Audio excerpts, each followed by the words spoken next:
the floor to the distinguished representative of Armenia.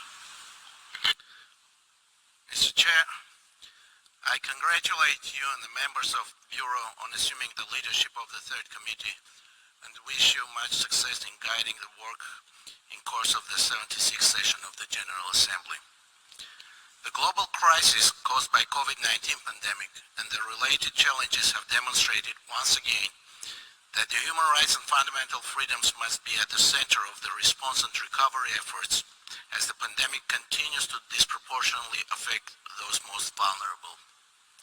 Inclusive, people-centered, and human rights-based response of the international community remains crucial to ensure everyone's protection and the enjoyment of the basic human rights without undue politicization, in line with the collective pledge of leaving no one behind.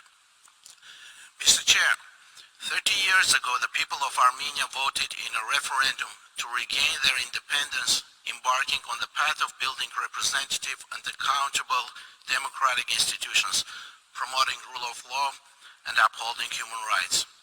Despite all the challenges, today free and fair elections, protection of fundamental freedoms, free media, empowerment of women, independent institutions of protection of human rights and vibrant civil society are an irreversible reality in Armenia.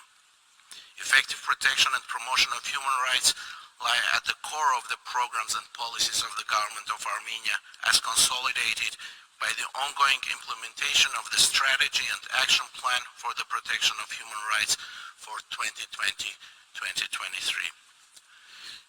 Today, Armenia is one of few signatories of 18 core international human rights instruments, having successfully ratified 16 of them, including most recently the optional protocols of the International Covenant on Civil and Political Rights and the Convention on the Rights of the Child.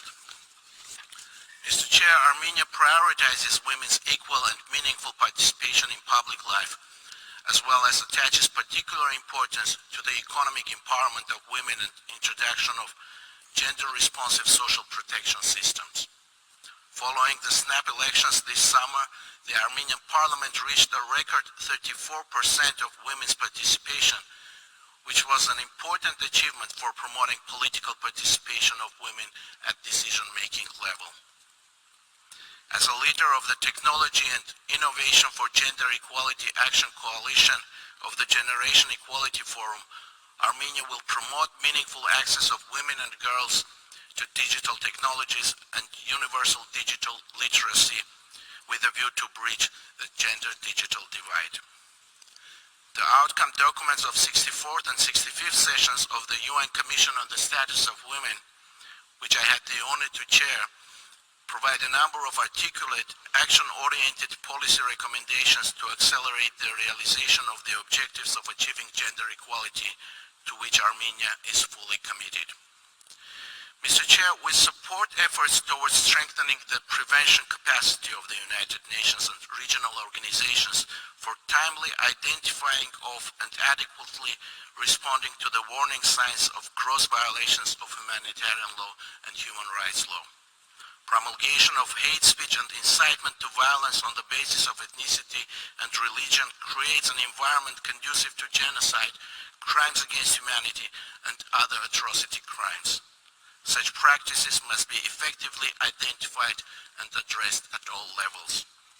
As a strong supporter of mutually reinforcing agendas of the protection of human rights and the prevention of crimes against humanity and mass atrocities, Armenia is committed to effective international cooperation to counter racism, xenophobia, and hate speech, important priorities that define Armenia's multilateral engagement also through our membership in the United Nations Human Rights Council. Mr. Chair, the cornerstones of the international human rights law, the covenants on political and civil rights and on economic, social, and cultural rights empower people to freely determine their political status and freely pursue their economic and cultural development, reflecting the strong interlinkage between the universal realization of the right to self-determination and the exercise of human rights and fundamental freedoms. Mr. Chair, the aggression unleashed against Nagorno-Karabakh, Artsakh, on 27 September last year with the involvement of foreign terrorist fighters and mercenaries, was accompanied by massive and grave violations of human rights and international humanitarian law, including extrajudicial killings, torture and inhumane treatment of prisoners of war and civilian hostages, mass displacement and destruction and desecration of monuments of religious, cultural and historical heritage. The large-scale military aggression which aimed to suppress the right to life, right to development and other fundamental human rights has only increased the legitimacy of human aspirations towards full realization of the right to self-determination. Armenia will consistently stand for restoration and protection of the rights of the people of Artsakh, including their right to freely determine their own future, free from fears, violence, and oppression. Attempts to suppress the legitimate aspiration of the people by use of force should be viewed as gross violation of human rights, in particular the right to self-determination, and firmly rejected. I thank the distinguished representative of Armenia